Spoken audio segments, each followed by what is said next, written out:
Boom. And we're live, Vince. How do you like this? No intro, no prelude, no wind up, nothing, man. Right into it. Right into it. Blast it. Blast off. Blast off. Let's go. Blast off. It's Miles Monday. It is another Miles Monday celebrating the life, the legacy of Miles Davis. I'm Brian Zimmerman, executive editor of Jazz's Magazine, joined by my co-host, Vince Wilburn Jr., drummer extraordinaire, nephew of Miles Davis. And it's a really good episode, Vince. Yeah, what's up, B? But nothing much, man. Hanging in there, you know. Another Monday, another Miles Monday.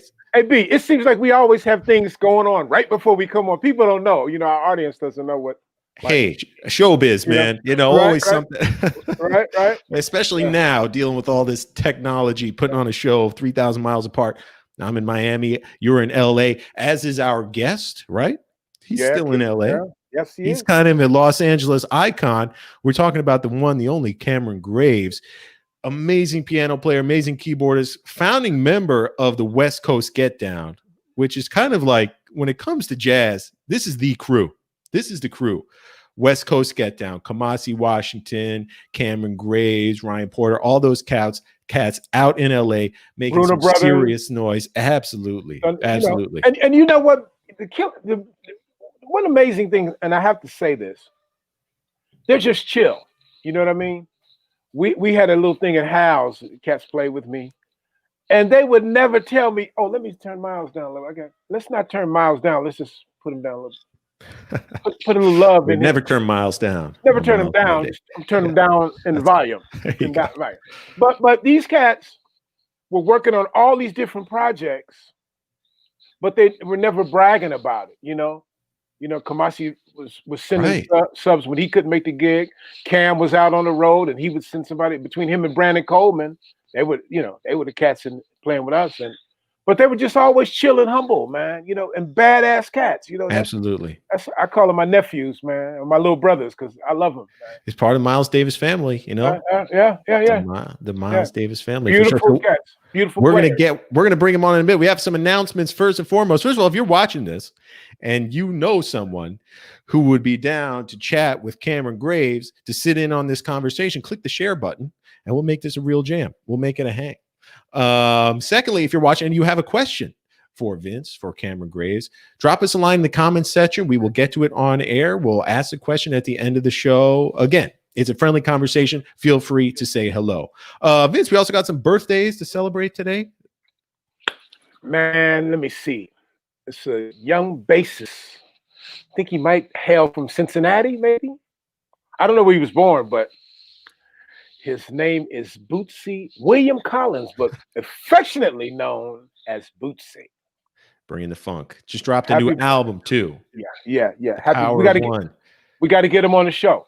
That's right. We got to get him on the show. Maybe next few weeks.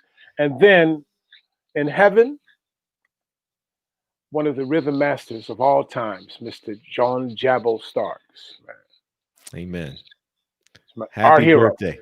Happy birthday. That's absolutely right. Well, hey, without further ado, Vince, our guest is waiting patiently backstage, and we have a lot to talk about. Most importantly, love of all things Miles Davis. So why don't we go ahead and bring in our friend, Cameron Graves.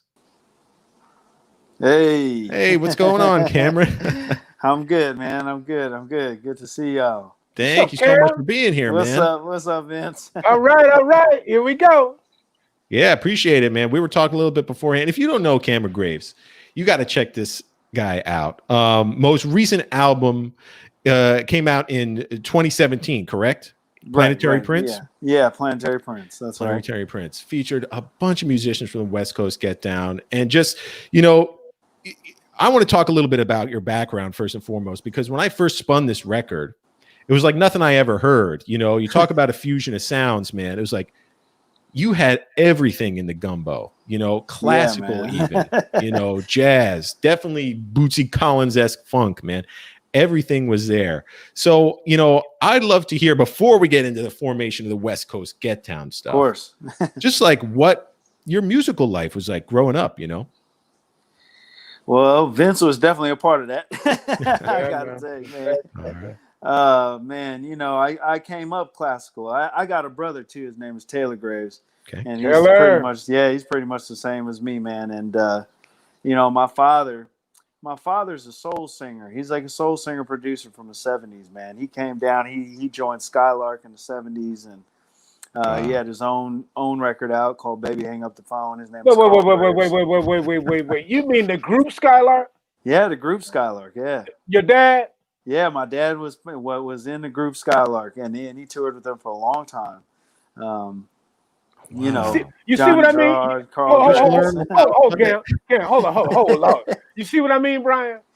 These cats, man, you know, they're beautiful human beings, and they're incredible musicians, and they're very humble, man. But they'll play your ass, they'll swing you out of the playground. You know what I mean? 100%. Go ahead, Cam. I'm sorry. Go ahead. Man, no, it's cool. It's cool. You know, that's where I come from, man. My father, Carl Graves, and you know, he was part of a lot of groups, Oingo Boingo, and all those groups, man. And he got me and my brother started classical music for, because you know, some of us started in church and some of us started in classical music. Me and my brother got started in classical music, but my father was always playing jazz and R&B, you know, 70s, 60s, 70s R&B, you know. Right. That's where my father was the one that turned me on to Jimi Hendrix. All the soul singers, Otis Redding and all of them, man. And, you know, Coltrane, Miles Davis, Art Tatum. It all really came from my father's influence, you know, like just trying to, you know, get me into jazz too. And so because I went to that school, Hamilton High School. Right. You know, so as I was getting there, he was trying to really get me into jazz and, you know, kind of, you know, get me situated with jazz, even though I was coming from classical. And then at Hamilton, that's where I finally met Kamasi Washington in the jazz band.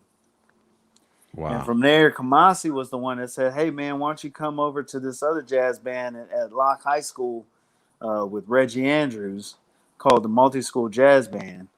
And so I went with him, you know, on one of the trips because Reggie Andrews would come and pick us up from Hamilton and he'd drive us to Watts, where Locke High School is, and we'd go. And that's where I met everybody, man. Ryan Porter, you know, Brandon Coleman, Ronald Bruner, Steven Bruner. Everybody was in that multi-school jazz band. This was like an after-school program. People from all different schools could come together. It was. Most of them were from Locke High School, like Ronald and Steven from Locke High School. But some of us were from LA High. Some of us were from Jefferson High. And then obviously Hamilton High, you know what I mean? Yeah. And Cam, Reggie came up with Ndugu and Patrice, and right? And Locke. Yeah, absolutely. I mean, Reggie Andrews is a kind of his own right, a famous piano player. Oh yeah. You know, Ndugu and Patrice Rushen and all these different. And he would have some of them come by and give us master classes for that multi-school jazz band. You know, one time I remember even he had Herbie show up and give us a master class, and that was it was amazing, man. It was amazing, you know, and so that's it, everybody, you know, Terrace Martin, everybody from that multi-school jazz band. That's kind of the start of how the formation of the West Coast Get Down started way back then, just as high school students, really, you know, in that jazz band. Miles too. Miles Mosley too. He was there. He was like in and out. He wasn't like a dedicated member. Because Miles Mosley was the first one out of all of us to actually get like a record deal, and he had like a rock band at the time. Wow. You know, he was about 17, and he was doing some stuff like that, and then that kind of dropped on him, and that's how he started his own Miles Mosley, you know, kind of trip, and that was the thing because it was closely aligned to Coltrane and Miles, the same thing, where Miles Mosley had kind of like this quintet or sextet, and they came out of the Thelonious Monk organization, you know, with Barbara Seeley and all of them. And then me and Kamasi started Young Jazz Giants with Ronald and Steven, kind of like a quartet. and that was also on the scene. So you had these two groups like on the scene, you know. Wow. And Brandon Coleman was always playing with Miles too as well. It was kind of going back and forth between me, you know, Young Jazz Johnson, Miles Mosley, and then it was just a gig that Kamasi booked where we all showed up at the same time for the gig. And we decided, okay, let all 10 of us, we're going to play this gig right now. Wow. And that became the West Coast Get Down? That kind of became the West Coast Get Down right there. Now, who named it the West Coast Get Down? Yeah.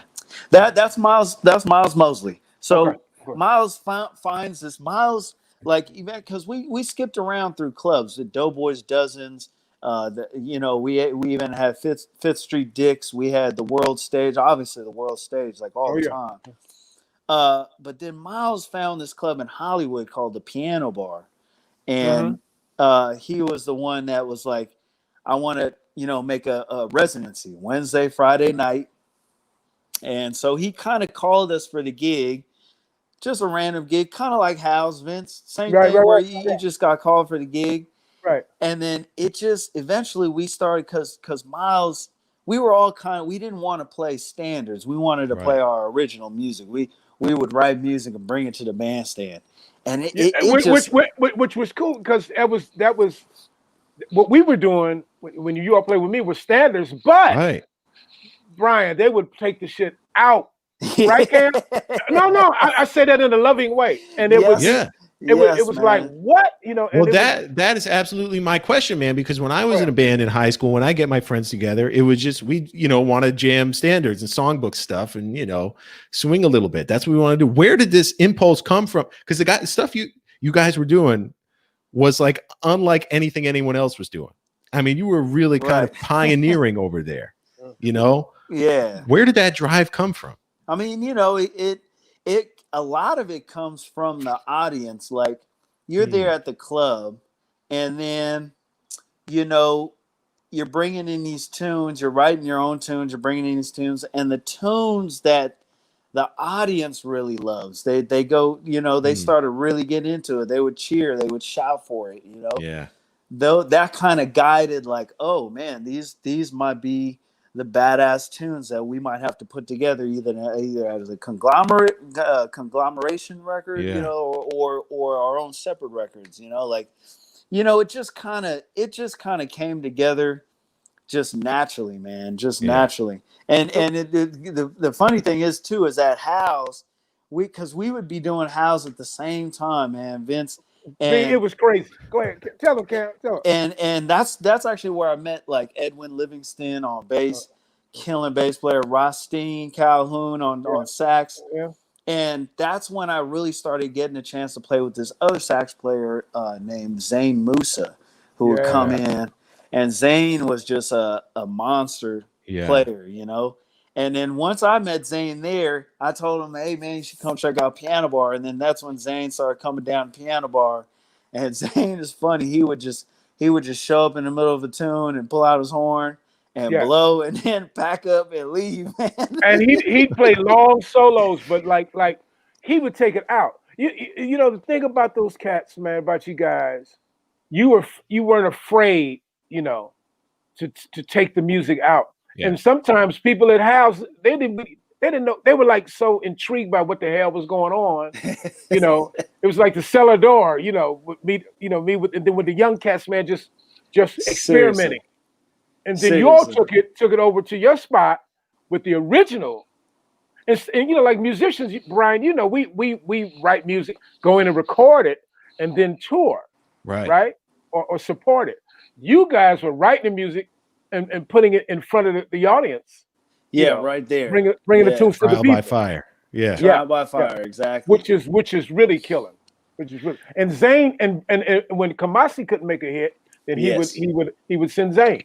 It was between Brian, Kamasi and Zane, Yeah, this cat Zane was, you know, he was a monster too. He passed away. Oh, I know. Yeah. Tragic ending, but no, Zane was an incredible player. So when Cam couldn't make it, it was either Cam. Or Brandon. Or Brandon. I call him B. Cole. Yeah, B. Cole, man. And they, you know, like they didn't want to turn, you know, the cats are like, they were like, you know, you couldn't cage them. You know, you couldn't you had to let them express themselves because that's what they were there for. Yeah, it reminded me. It felt like such an old school scene. You know, when you think back kind of like jazz university days. Yeah. You know, back to the Philly scene. You know, where Clifford was like paving the way for Lee Morgan and cats like that. A Harlem scene, a Brooklyn scene with Randy Weston, you know, jamming in those West Indian joints. A Dallas scene, Kenny Durham. You know, it was just like these artists, you know, it was like this magical confluence of time. God put these artists in the right place at the right time and developed this sound that was unique to the city. And it's rare that happens, man. And they all knew each other, B. Right. So if you know, if B. Cole or Cam could make it, then they'd send another bad cat. You know, it was like cats coming from everywhere. Right. And it was so collaborative. You could tell there's not a hint of like competition or ego. So when I went to see their hit, it was like, what is this? It's a movement. It still is a movement, you know. It's a movement. That's right. I mean, you know, we were fortunate enough. Like we're all 90s kids, man. Right. So the thing is, we were fortunate enough to like be on the cusp of like before a lot of the older cats passed away. We were able to meet, you know, Harold Land and Billy Higgins and you know, just a lot of other guys that Gerald Wilson. They were still alive. You know, when we were going to school, high school and college, and we were able to like hang out with them, talk with them, just, you know, get, you know, lessons, get master classes and, you know, learn the history to where when we got to the piano bar, we had like this vision of what you were saying. We wanted to create our own Village Vanguard. We had that thing that was like, man, we gotta have that, man. You know, where we got the cats hanging out at the club, and you know, because we just heard all those stories, and we wanted to have that so bad from the older cats, you know. So yeah, you just built it yourself, which is amazing. Right. Yeah. So and then, you know, LA will just tear stuff down, man. See, like New York will keep it. It's like it's like a monument. LA is like, oh, yep, we got to, you know, real estate. We were sad when it got torn down, man. And the house closed up too. Yeah, you know? man. So it's like it was tragic, you know. But were you guys recording Kamasi's new record? That's what I was going to ask. I'm sorry, B. Go ahead. No. That's exactly what I wanted to know. You know, in terms of you going from a scene, right, and a bunch of cats that are playing together to, you know, going international and start putting out records. What was the timeline of that? Was it Miles that recorded the first album? Miles Mosley? Well, okay. So what happened was we get to a point in the piano bar thing where it's getting really popular, and then Miles was the one that kind of suggested it. Why don't we do a recording session where we take a month and we all pitch in at the studio. It was in the Eagle Rock, and we all kind of record each other's records at the same time because we knew each other's books. You know, we knew Kamasi's book, we knew Miles's book, everybody knew my book, Ryan's book. You know, so so then Miles has a very like really good organized mind. Miles Mosley is like really good at organization. So he created kind of like this recording schedule where every 3 hours, every single day for 4 weeks, every 3 hours, we would concentrate on, you know, one member's book, you know, and record his book, you know. So you know, it started with Miles first, but then he would just rotate. We would just rotate, and he had it on a board, you know, whose tunes are we doing today, you know, that kind of thing.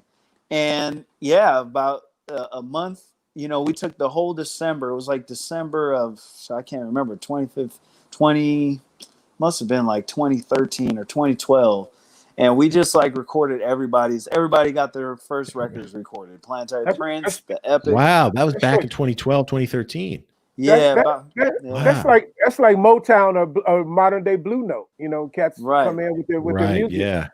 But you guys were working on those tunes when we were doing the thing at House. You know, because you would Yeah. sub it out, or Brandon would sub out, or Kamasi would sub out. But you know what, Brian? They would never tell me what the hell they were doing. They were like, "Well, man, I can't make this movie, but I got." But you know what? Because the cat they sent was like, "Oh shit, another bad cat," you know. Yeah. And they always knew who all the bad cats were.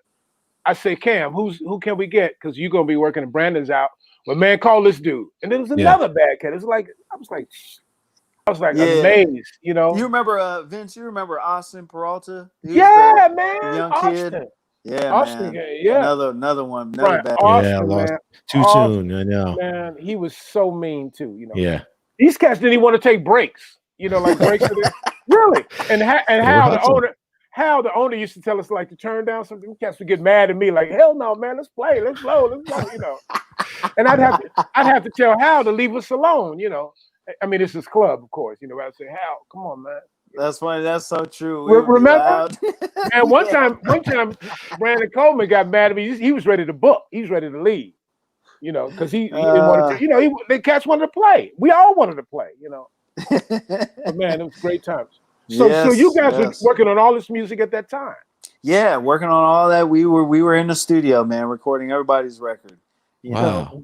And including the epic, including Kamasi's. Well, that's the thing. So, you know, I think, you know, Kamasi doesn't tell me a lot of stuff either, man. Kamasi got stuff in the works. You know, he's a quiet cat. Yeah. But I believe that Kamasi probably, most likely, maybe even 6 to a year before that, had a situation bubbling, you know, with the manager he works now and a plan at which to go forward with his tunes.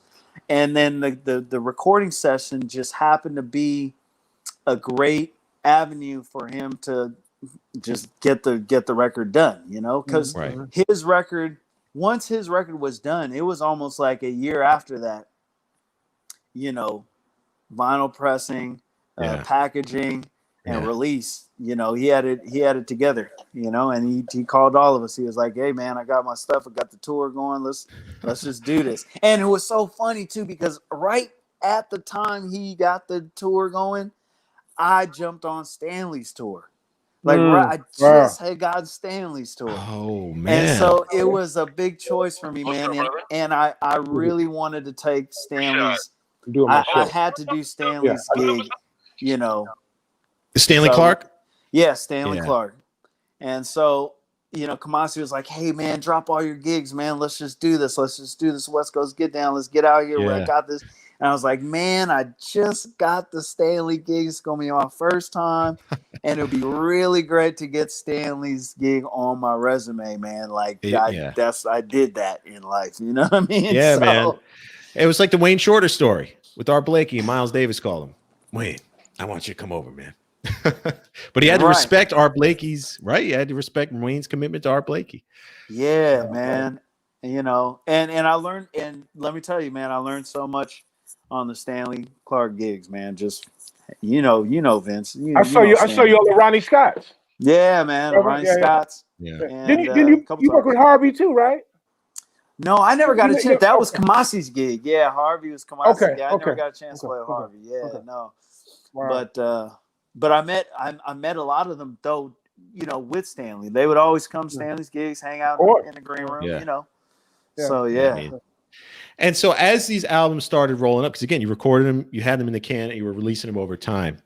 You know, were you surprised? I think a lot of us were at just like the sheer popularity outside of even jazz circles, you know, by these records. I mean, these things, everybody was listening to these records by the West Coast Get Downs. Next thing you know, you guys are playing, you know, LApalooza, rock shows, stuff like that. Was that surprising at all, or had you been accustomed to it just from being out in LA? You know, the funny thing about that is we knew that we had some sort of power because of the piano bar. We saw that. We saw the people react to that at the piano bar. I mean, the piano bar blew up, man. It's young people, right? Oh, y'all had lines all down the street. Yeah, down the street. Yeah, we knew that, you know, young people, you know, just foot traffic, just all general foot traffic was just, you know, they would stop, they would come to the piano bar. I mean, the free to get in thing definitely helped, you know, the way the business was designed. But it was just, yeah, we saw the impact at Piano Bar. So it wasn't surprising that, you know, we get out on the road and, you know, the same thing is happening. But I do have to lend it towards Kamasi's hard work in terms of pioneering that, where, because it was hard at first, you know, it was definitely hard. And Kamasi had to take a loan out real quick and pay for the tour bus and all that stuff. And, you know, and cats were fighting on the road, especially with Ronald, on the bus. Yeah. but you know, Kamasi didn't pay. He just rode through all of that. He was like, we're gonna bang this out. Yeah. And about 2 years of really just like hitting the pavement across the country and also like internationally, it did what it did, man. Yeah. And I think, you know, you mentioned you were 90s kids, you know, as was I, you know, and I think just having that hip hop connection was also big, you know, and that influence and that sound in your ear, you know. So, I mean, and when it came to artists from the West Coast Get Down collaborating with hip hop artists, I mean, Snoop, you know, Kendrick, where did that really start? Who reached out to who? How did that whole how did those spheres first collide? Wow, that's gig after gig, man. You know, Kamasi and Ryan had that Snoop gig. That was like working gig for them for a while because Snoop had that band. Right. With the so they were in the horn section of Snoop's band. Okay. And that also, to tell you the truth, I have to admit that the hip hop connection, because we were all into hip hop, obviously, man, since, you know, 90s Jay Dilla and Timbaland and all that stuff. But Terrace Martin was the first one to come to us and be like, yeah, man, that's cool. I'm playing jazz, but I'm not really playing jazz that much, man. I'm doing this hip hop shit now, man. I'm really getting into it, man. I'm producing. Right. You got to check out some of this stuff. And so that's when he started inviting, like he would invite Kamasi a lot to some of the Snoop Dogg sessions, because Snoop Dogg was working with Nocturnal and Terrace was working with all of that stuff, you know. And then there was also the Steven Bruner connection. Steven started working with Jay Davey and also then started working with Erykah Badu. Steven comes from Erykah Badu. Erykah Badu is kind of the one, we all say that Erykah Badu is kind of the one that put Steven on, you know, because she kind of like introduced Steven to the world, kind of, you know, and from then on, he just kind of took off with, you know, he met Flying Lotus, and then also there's the Flying Lotus connection, because Lotus is big, you know, hip hop DJ, kind of like you know, ethereal progressive hip hop DJ. So, you know, it was more of a melting pot. It was a melting pot, and Kendrick Lamar too. You know? And then Kendrick, what happened was Terrace Martin starts working with Kendrick, and then Terrace introduces Kendrick to Steven, you know, and then the thing is my brother Taylor works really closely with Steven. Steven and Taylor have like a really close like writing relationship. A lot of Steven's first 2 records was Steven and my brother Taylor, and then so that's when Taylor kind of hooks up with Kendrick and Steven, you know, that whole thing. So I mean, it just, like I said, melting pot, man, you know.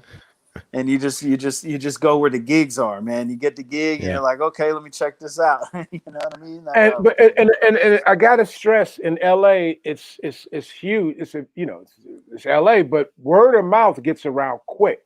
Yeah, you know? Cam, you can attest to this. And people know who's the hot cats. And every time you guys, your names kept coming up, you know. Right. And you know, if you can back the shit up, then you got the gig, you know. Right, and I'm gonna tell you, man, in this business, you gotta have some type of a taste of humility, you know. You don't have to kiss ass, but just be humble. And you guys are humble and respectful, and you can back this shit up. That's cool, you know? Man. Yeah, I get it. I get that. We can get Stanley on here, you know. We can get anybody who's worked with you guys, and they'll tell you, you know. Right. I'm like, I never had to worry, B, on a gig when I call these cats. We could call anything. Thing. We could call fucking. We could play Maiden Voyage, and it wouldn't even sound like Maiden Voyage. They take it out. Oh man, They take it out. Oh, anything.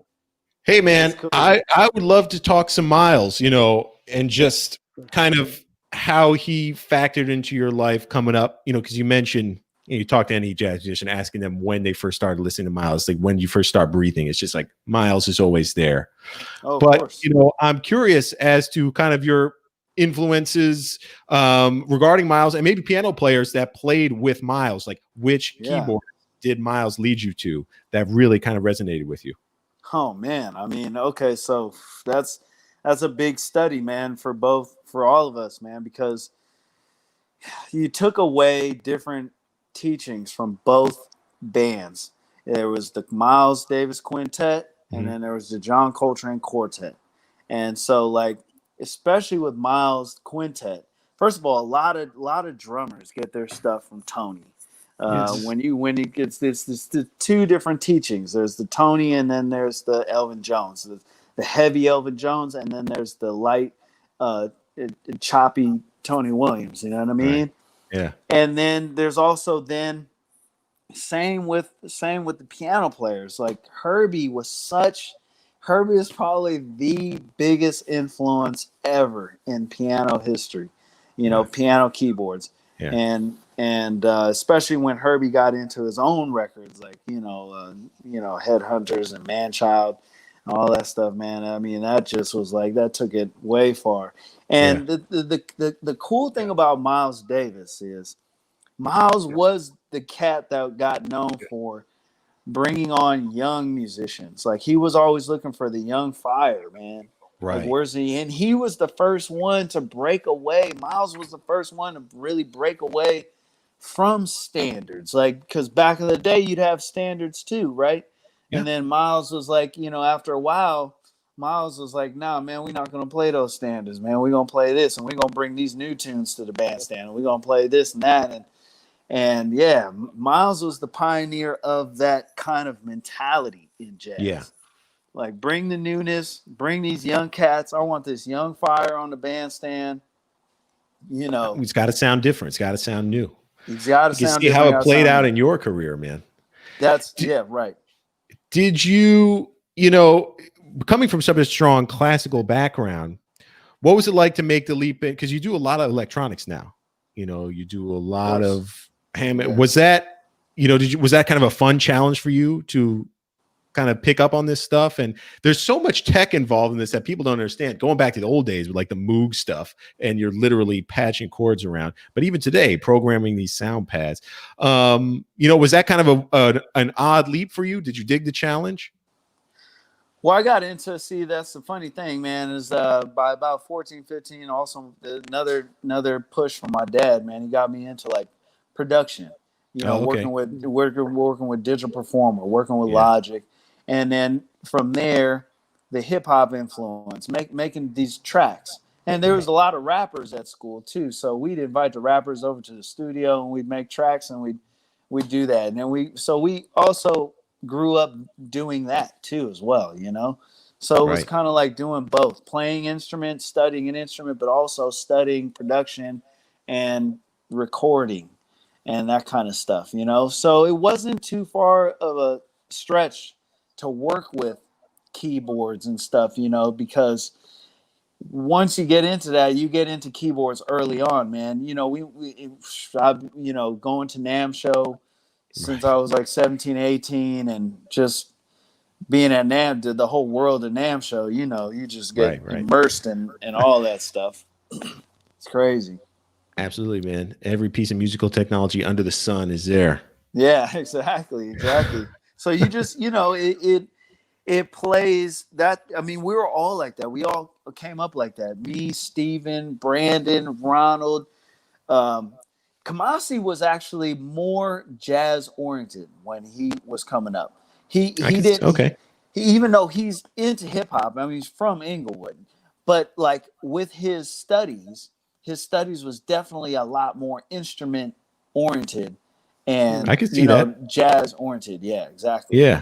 So and his dad too, right, Cam? His dad and his, of course, Mr. Washington is he's from the '60s, man. Ricky. Yeah, man. And in fact, it's Bad funny cat. because his dad and Ronald's dad had a band together like back in the '60s, like a fusion band, man. Okay. And Mr. Bruner sounds crazy on drums too, man. Oh yeah, he's bad. He's a monster. Oh yeah. I remember he did a gig opposite Ron. It was at the Roxy, I think. Remember? Yes. I think he opened up for Ron. You know. Yeah, absolutely, man. Yeah.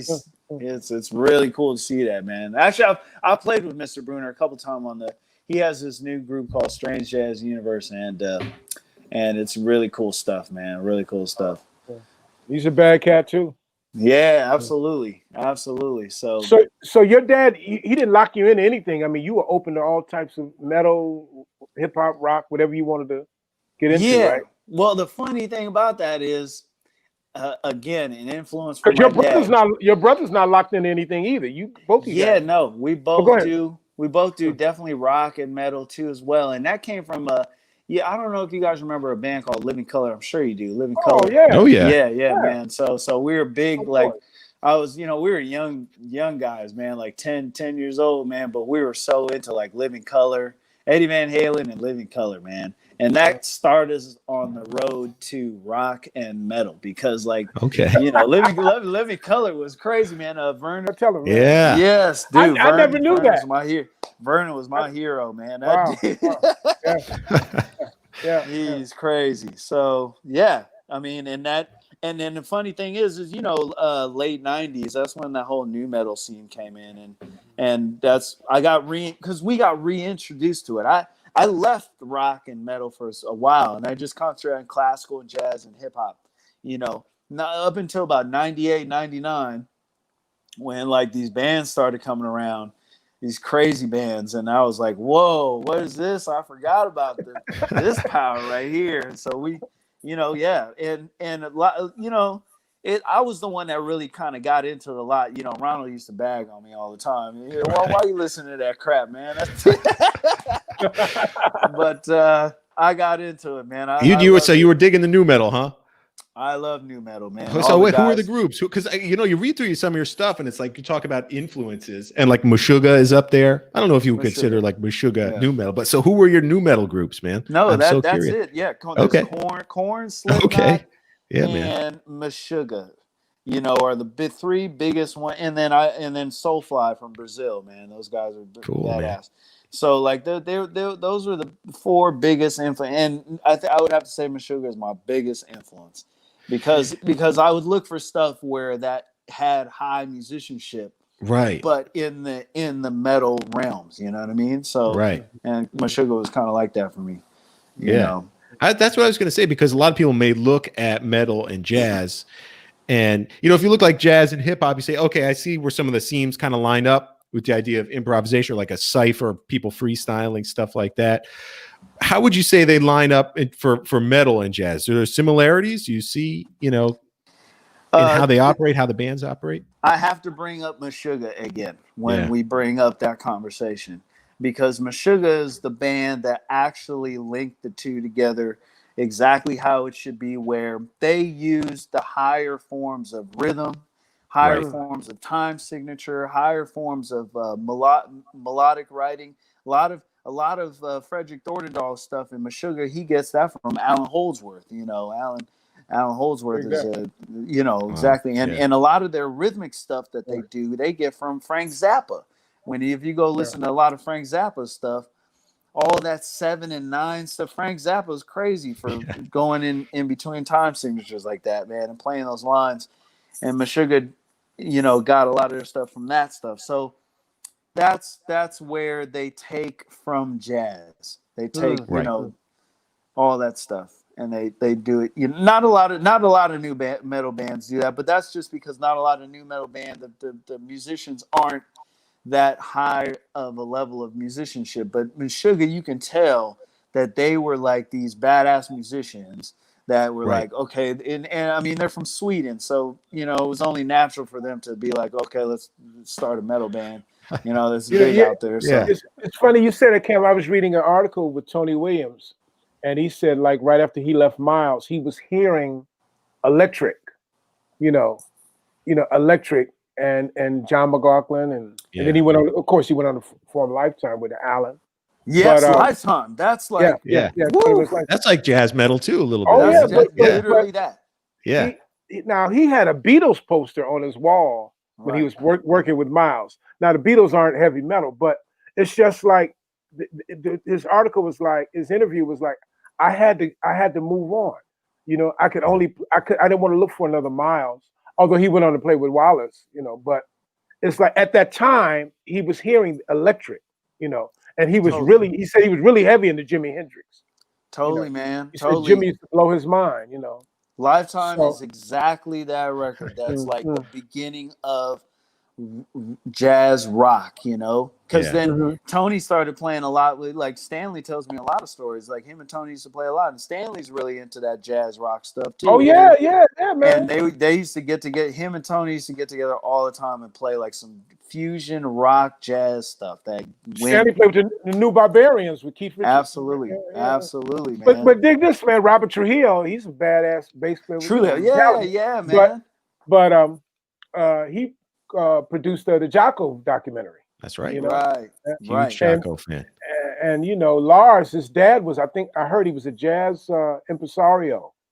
Right. Back when he was growing up. So Lars Ulrich. So yeah. Hey man, there's no separation in this music. No. If you open your ears enough, you get to see how it's all connected. Absolutely, for sure. Yeah. I mean, Jimi Hendrix is like, almost a god. He, in terms of guitar godfather of guitar metal, man, because he was the one that really introduced that crunch sound to the world, man. Right. I would have to say, man.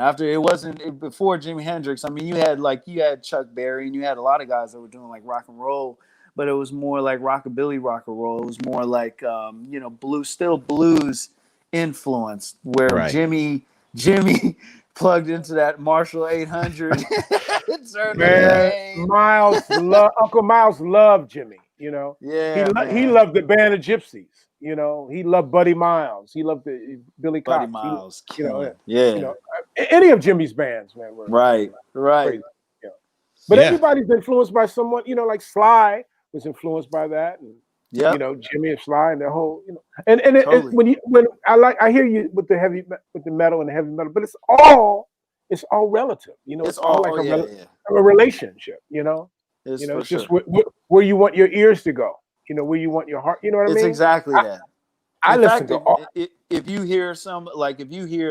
listen to a lot of the Bitches Brew records or Live Evil, that Miles is going straight there, man. He's going straight there so many times.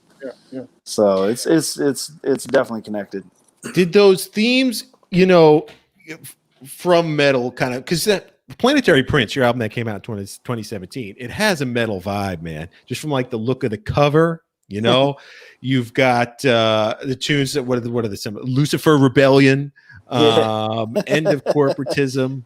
I'm going with it. Were you going for a metal vibe? Well, see, here's the thing. Like, I actually joined Jada Pinkett's metal band in 2005, Wicked Wisdom. And I actually wrote that record with the other guitar player.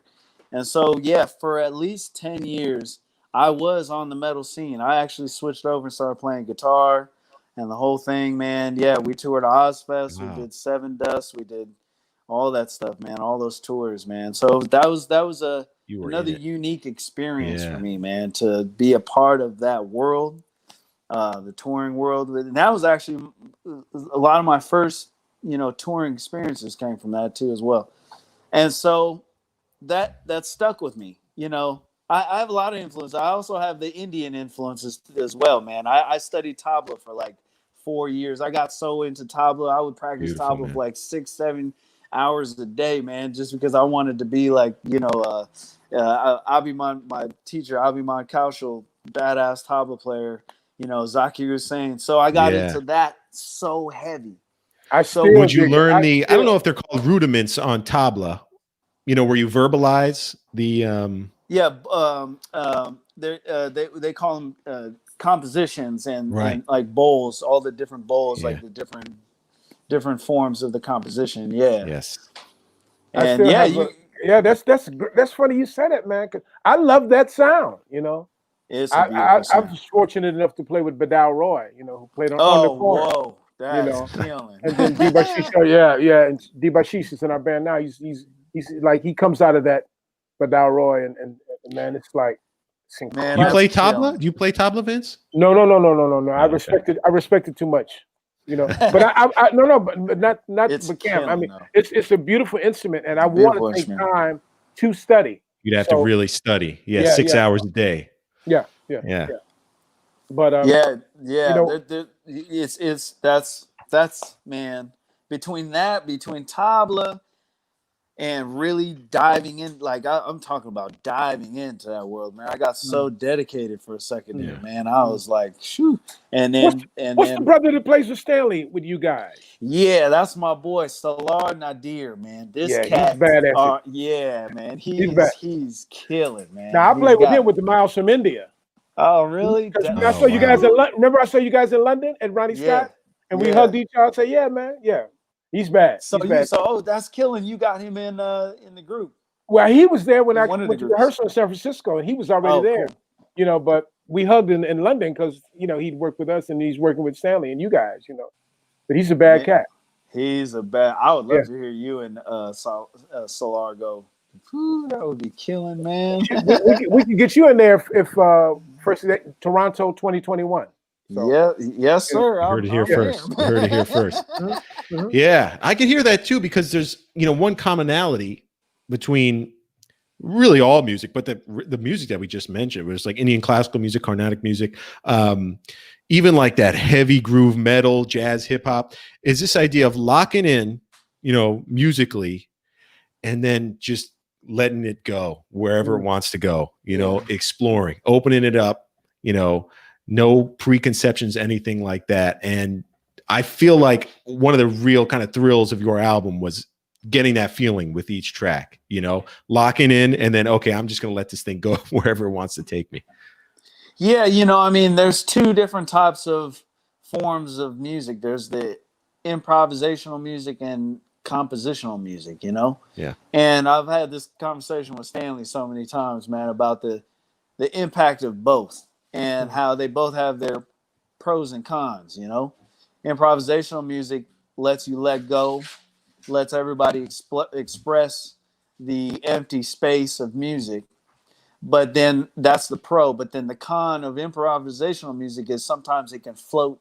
It can float too much, and then you lose everybody. But then you got the compositional music is like. The pro of compositional music is everybody's so tight because everybody's playing the same thing that's written on the page. So the band sounds really tight. But then the con of compositional music is nobody's really expressing themselves. Expressing the inner core of themselves. So you have to have the best of both, maybe, huh? Yeah, that's so in the last record, Planetary Prince, and now with this new record coming out with 7. I really am doing that now. The composition comes from like the metal bands, and improvisational comes from jazz. All the jazz stuff that I studied, and I've kind of put those two worlds together. So the heads, like I almost I'm taking it farther. The composition, I'm taking it farther than a head.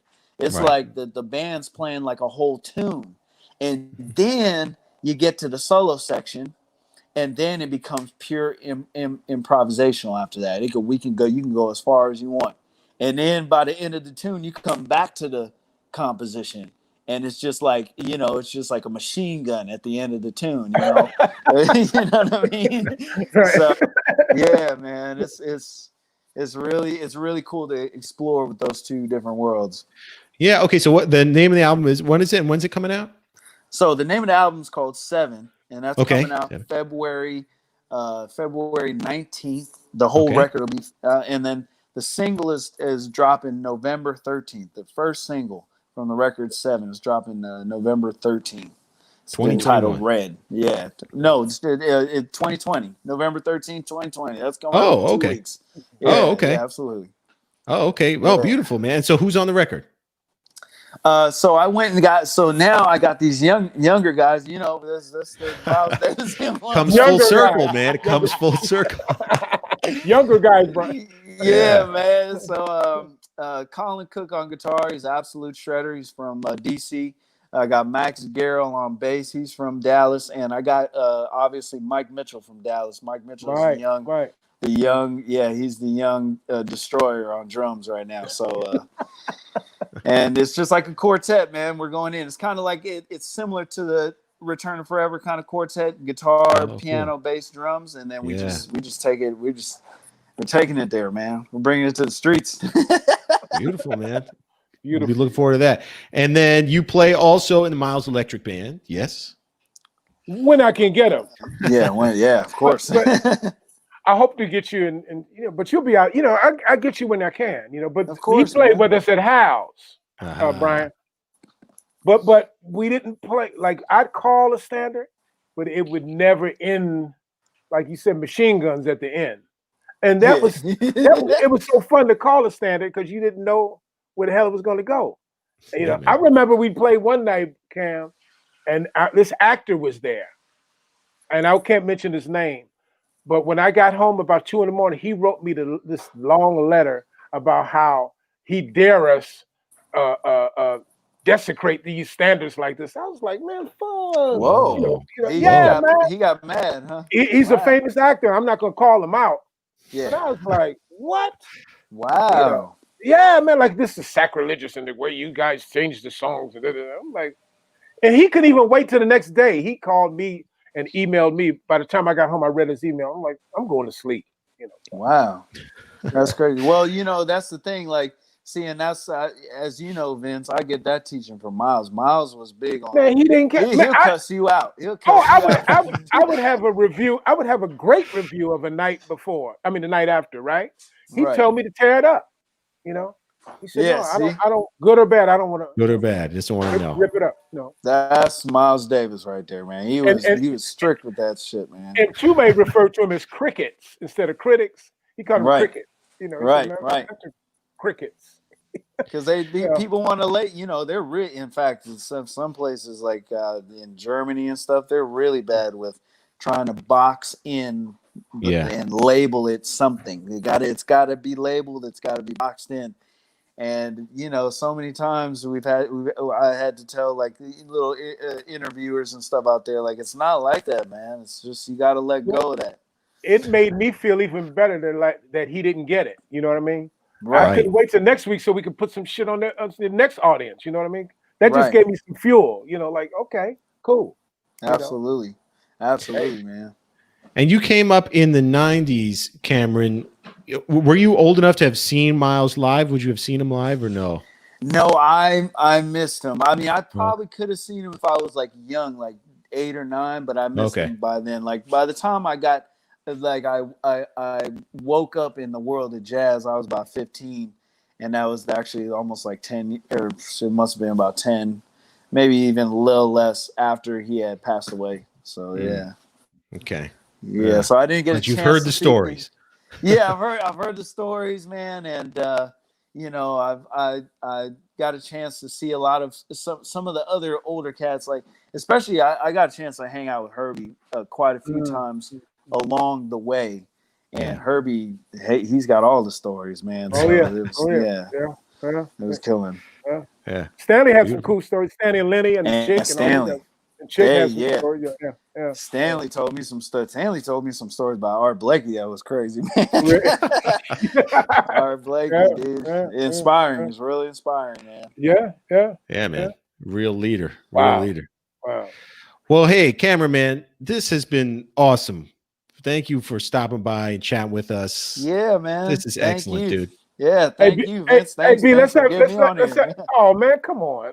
Let's have him come back when the record's out, when your record is bubbling. Absolutely, yeah. Let's remind people again. Absolutely. November 13th, you said? November 13th, 2020 is the first single entitled Red, and then keep a lookout for the record entitled 7 on February 19th, 2021. 7 is the album. Social media for our people listening? Yeah, man. Where can we follow you? So Cam on Piano, Instagram, Twitter, TikTok, and Facebook, man. Facebook, Cameron Graves on Facebook. Beautiful, man. I ask everybody before we sign off, as we leave here, before we click hang up, what Miles Davis album are you going to be spinning tonight after our conversation? Where are you going in the discography? Oh, we gotta go. We gotta go live. Live Evil is exactly the record. We gotta play something from Live Evil. That was the record that put me on, man. Put me on. Yeah, sure. Man. Yeah, man. Wow. Sounds good. Cameron, man, this was a pleasure. Thank you so much. You're welcome. Thank you, guys. Thanks, hey, man. I love you. You know I love you, Cam. Yeah, man. Absolutely. Thank you so much for this, man. I'll talk to you soon, man. Very welcome. We're to sign off with people watching at home, but we appreciate it, brother. Thank you. Love to your brother too. Yeah, thanks, man. All right. Okay, man. All right, Cam. All right. Killer Cam. Killer Cam. He's the dude. Yeah.